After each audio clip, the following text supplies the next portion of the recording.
If you grew up in the late 1990s and early 2000s, chances are that Amanda Bynes was one of the people you looked up to. She starred in several children's TV shows such as All That and The Amanda Show before successfully transitioning into teen and young adult productions. Although everything looked good from the outside, Amanda slowly but surely spiraled down into drug addiction and self-image issues, eventually leading to her sudden retirement from acting. The media quickly turned Amanda's misfortunes into a paparazzi fest, with the young actress struggling to keep afloat. Amanda's rise and fall is still a topic of a discussion when it comes to the troubled experiences of children's stars behind the scenes, especially given the controversy which documentaries such as Discovery's Quiet on Set, The Dark Side of Kids TV have caused in recent years. So what happened to Amanda Bynes leading to her fall from her starlet status? Keep with us to learn more. Almost every kid in the 2000s could have attested to Amanda Bynes' acting talent and on-screen charisma. Her appearances on TV began in the mid-1990s with her debut on Nickelodeon, taking her not very long to get her own show and become a staple of children's television at the time. However, most people were unaware of the struggles Amanda was going through as her fame increased. According to a 2003 article in Variety, Amanda's relationship with her parents, Rick and Lynn, wasn't the best when in her mid-teens, leading to her requesting her lawyers and representatives at the time to help her emancipate, to take control over her career. Once Rick and Lynn caught wind of it, they fired her team for not informing them about it.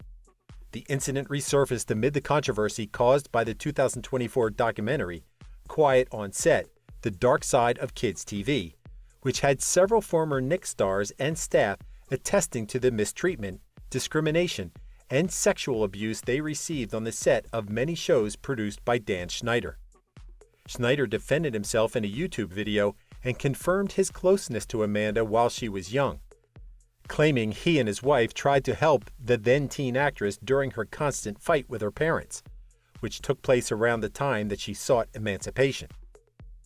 It was a dark time for Amanda Bynes through her late teens and early adulthood, as the actress confessed in a 2018 Paper magazine interview she began smoking marijuana when she was 16 years old, though back then it's unclear how aware of this habit her parents were.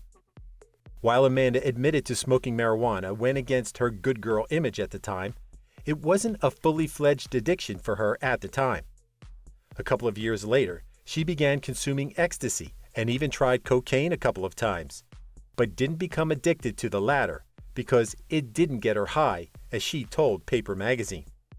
In 2007, Amanda's life took a turn when she discovered Adderall, an amphetamine-containing drug meant to treat narcolepsy and deficit hyperactivity disorder, ADHD. Amanda grew interested in it after reading in a magazine that it was used by trendy young women to lose weight. She got an Adderall prescription after faking ADHD symptoms to a psychiatrist and began abusing it from then on. By the time she began filming Hall Pass in 2011, the Adderall addiction had already taken hold, stopping her from performing and remembering her lines. She eventually quit the movie. Besides her consistent and growing drug addiction throughout the late 2000s, Amanda also began experiencing serious self-image issues. According to her 2018 tell-all with Paper magazine, the movie She's the Man threw her into a months-long depression after seeing herself on screen during the premiere. As it happens, her role in the movie as Viola Hastings had her dressing up as a boy as a cover-up for her brother. But Amanda wasn't happy at seeing the way she looked as a boy, describing the experience as super strange and out of body. Within a couple of years, Amanda's self-image issues had worsened and added to her growing drug addiction.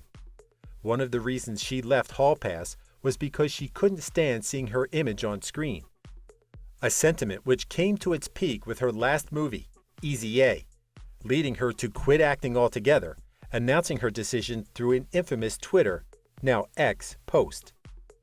All of these issues led to a series of drug-related scandals for Amanda, such as being charged with driving under the influence in 2012. She was also charged with reckless endangerment for smoking marijuana in a public space in New York City, and at some point even set someone's driveway on fire. It was the latter that in July 2013 landed her in a mental health evaluation for the first time. During the time Amanda Bynes was on psychiatric hold following her arson incident, her parents, Rick and Lynn, successfully obtained temporary conservatorship of her, thus allowing Amanda to receive psychiatric treatment in late 2013, being released in December of that year.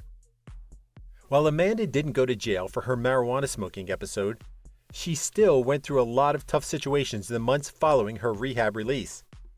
At some point, she took to Twitter to insult famous people's physical appearance and accused her father of sexual abuse, which she later denied by affirming it was a microchip on her brain, which caused her to say that.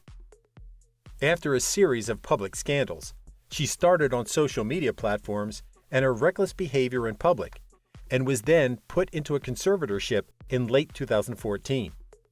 Around that time, she also affirmed that she suffered from bipolar disorder and manic depression. Following a new stay in a psychiatric facility, Amanda remained sober for several years, during which she enrolled at the California-based Fashion Institute of Design and Merchandising, from where she graduated in 2019. In her Paper magazine interview from 2018, Amanda denied that she suffered from any mental illness and that her erratic behavior had been drug-induced. She also apologized for her past tweets allegations and revealed her intentions to return to acting. So where is Amanda now?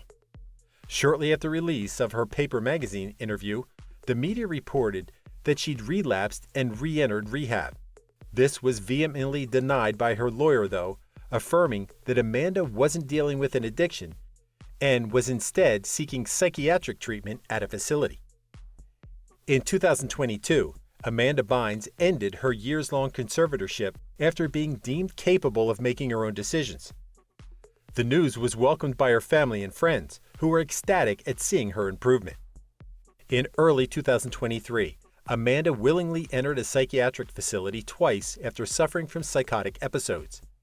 She was discharged in June, but was reportedly set to receive further treatment. Amanda launched a short-lived podcast and revealed her intention of becoming a nail artist.